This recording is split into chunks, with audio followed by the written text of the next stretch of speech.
Olá, aqui é Alexandre Figueiredo. Esta é mais uma edição do TV Linhaça. Pedimos para que vocês que acompanham o canal, que o sigam, compartilhem, apertem o sininho e ajudem a divulgá-lo, porque o TV Linhaça precisa de ter mais seguidores. Pois bem, o tema de hoje é: há muitos direitistas escondidos nas esquerdas. Pois bem, sem querer forçar a polarização, que é um fenômeno bastante controverso, devemos observar que dentro das esquerdas há muita gente que na verdade é um pessoal de direita, só que é um pessoal enrustido que não quer, por diversas razões, se assumir como realmente direitista, Gente que usa as esquerdas como um trampolim social e busca vantagens, porque ser de esquerda ainda é considerado de vanguarda. Então quem quer pegar carona no trem-bala do momento não quer sair, ainda que viajasse pela garupa, ou por trás ali, pela traseira, Então, observemos bem que o Brasil nunca teve uma tradição de ser um país socialista. Nunca teve uma tradição de ser um país eminentemente de esquerda, apesar de termos um longo período de conquistas trabalhistas, como que foi a Era Vargas, cuja fase do Estado Novo causa muita polêmica até hoje, e também os anos do governo Lula, e a promessa de prosperidade do período que vai do governo Juscelino Kubitschek até pelo menos o começo da fase presidencialista do governo João Goulart. Pois bem, sem ter uma tradição realmente socialista, até porque todos esses períodos vieram com muitíssimos impasses, o Brasil também mostra que as forças de esquerda que temos são muito frouxas. Elas são formadas majoritariamente por pessoas da chamada classe média, entre aquele conceito que a gente conhecia como classe média, que é a classe trabalhadora, uma classe um pouco acima do proletariado, aliás, e a classe média definida por Gessé Souza, que é o que os marxistas chamavam antes de pequena burguesia. Então, dentro dessa perspectiva, inclusive vemos que o governo Lula buscou se aliar com as forças do atraso em 2002 para viabilizar sua vitória eleitoral. Então as nossas esquerdas, elas na verdade não são tão esquerdistas assim quanto parece em termos de modus operandi, Elas se aproximam mais do centro, que a centro-direita sonharia ser, pelo menos em tese, mas não é. É na verdade um centro um pouquinho puxado para as esquerdas, mas não tem uma postura bastante visceral, salvo determinadas exceções, que se nota de pessoas com mentalidade realmente progressista. Houve uma fase entre 2002 e 2014 que teve uma intelectualidade vinda da mídia venal, da qual ela integrava, direta ou indiretamente, no caso da blindagem, uma intelectualidade pró-brega a partir de Paulo César de Araújo, que resolveu puxar o saco das esquerdas, alguns até se infiltrando, como o Pedro Alexandre Sanches, para promover a decadência da cultura brasileira, a degradação cultural brasileira sob a desculpa do combate ao preconceito. Então era uma causa de centro-direita, moldada nos padrões da teoria da dependência de Fernando Henrique Cardoso, que teve como objetivo oculto castrar as classes populares, evitando a mobilização das mesmas quando houvesse alguma crise entre os governos Lula e Dilma Rousseff. Por isso que se vê que se juntando as peças do quebra-cabeça, a ação intensa dessa intelectualidade que lançou filmes como Sou Feia, Mas Estou na Moda e Os Dois Filhos de Francisco, além de todo aquele proselitismo pró-brega que foi empurrado na mídia de esquerda. Então, junta-se o contexto da época em que essa pregação começou a ficar mais intensa e o escândalo do Mensalão, que foi o primeiro momento da campanha anti-PT. Foi uma primeira tentativa da imprensa hegemônica, da mídia corporativa, de derrubar Lula. Então, essa tentativa de derrubar Lula é acompanhada por uma maneira de castrar as classes populares, jogando elas para um entretenimento popularesco, sobretudo através do funk, que é um ritmo marcado pela idiotização do comportamento humano.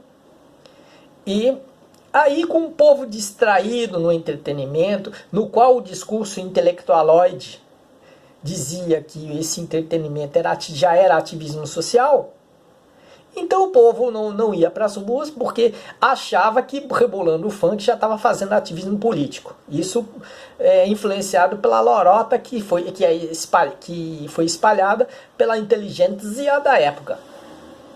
E aí, com isso, vimos um foco, uma ação de intelectuais de centro-direita infiltrados nas esquerdas. Alguns deles até caprichando no fingimento, como o próprio Pedro Alexandre Sanches, que era uma cria do Projeto Folha, que era um projeto anti-esquerdista de Otávio Frias Filho.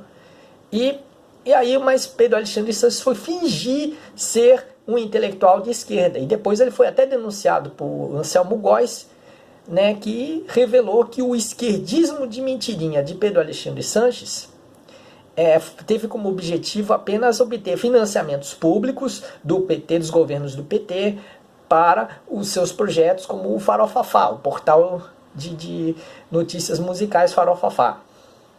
Pois bem, então, há muita gente de centro-direita que embarcou nessa falsa simpatia ao presidente Lula. E vimos o caso até da dupla Zezé de Camargo e Luciano também em 2005, da dupla focalizada naquele filme Os Dois Filhos de Francisco. Pois bem, o Zezé de Camargo e Luciano nunca foram esquerdistas, nunca foram progressistas, mas viveram seus 15 minutos de fama ao lado de gente de esquerda só porque votou em Lula. Mas votou também o Ronaldo Caiado, que naquela época já era um ruralista bem radical. Só recentemente é que o Ronaldo Caiado desembarcou do bolsonarismo, daquele direitismo radical, para ser apenas aquele direitista como se era direita no PSDB e no DEM antes dessa bagunça toda de 2016. Então, há muita gente de direita dentro das esquerdas, muita gente assim, e isso não pode ser entendido como uma interpretação radical de polarizadores, porque embora não houvesse uma regra definida para comportamentos relacionados a causas sociais, mas existe também uma linha de conduta, uma linha de pensamento que não é uma regra imposta, mas é uma característica, uma identidade.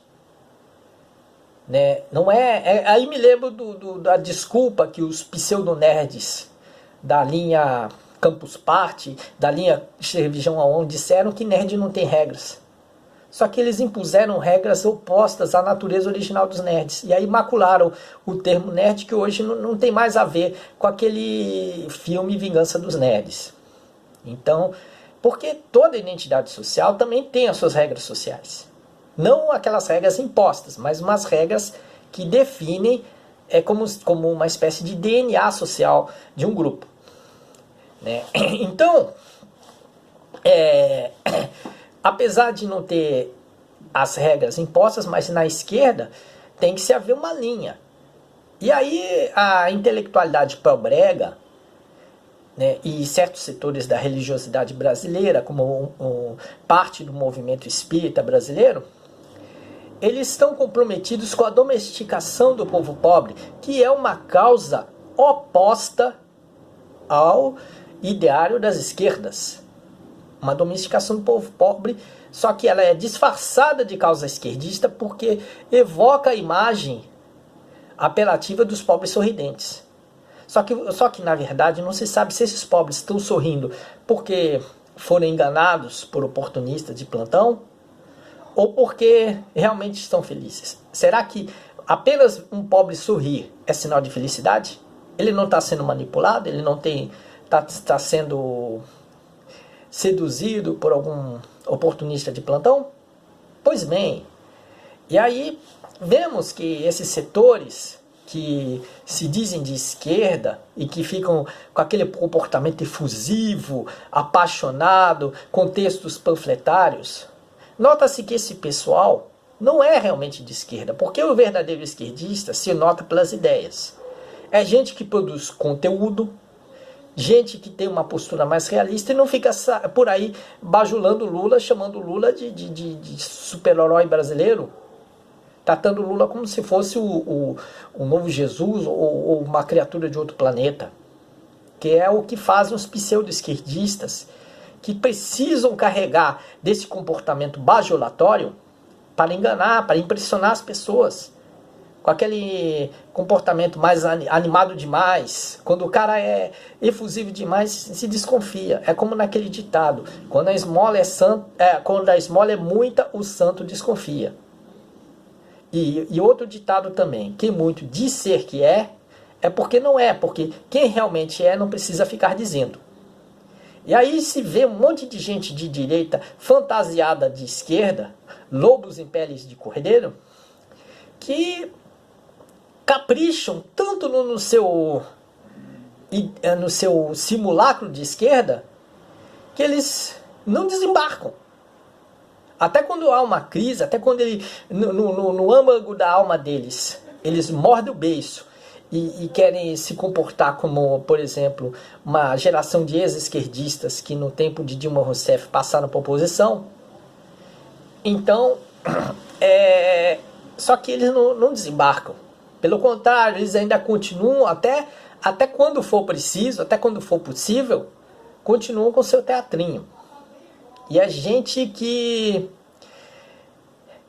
ainda tenta ser amiga nos tempos difíceis, tenta apoiar Lula e Dilma, o PT, tudo mais, mas a gente sabe que nem eles não produzem conteúdo, só ficam macaqueando o discurso dos outros. Eles ficam elogiando demais, mais elogiando do que apoiando. Eles querem estar ali no seu protagonismo oportunista. Só que as suas causas são meio estranhas, que variam entre a defesa do livre mercado à domesticação do povo pobre. E aí a intelectualidade pró-brega, a intelectualidade bacana, simbolizada pela Santíssima Trindade, Paulo César de Araújo, Pedro Alexandre Sanches e Hermano Viana, este o único a assumir o vínculo com a mídia corporativa. Então, a partir disso, essa intelectualidade pró-brega, ela fingia ser de esquerda, porque ia logo bajulando Lula, bajulando Dilma, indo pelo menos para a entrada do Centro de Estudos Barão de Itararé, e até lutando para ter um textinho assim, chinfrim, publicado no blog do Miro, que porque o Altamiro Borges é considerado um dos nomes influentes da esquerda brasileira. Aí puxava o saco até do hoje falecido Paulo Henrique Amorim, tudo. Se era se um pseudo-esquerdista tinha um blog, botava entre os incluídos o Conversa Fiada, dizia ler Carta Capital, dizia ler Emir Sader, puxava o saco do Emir Sader também.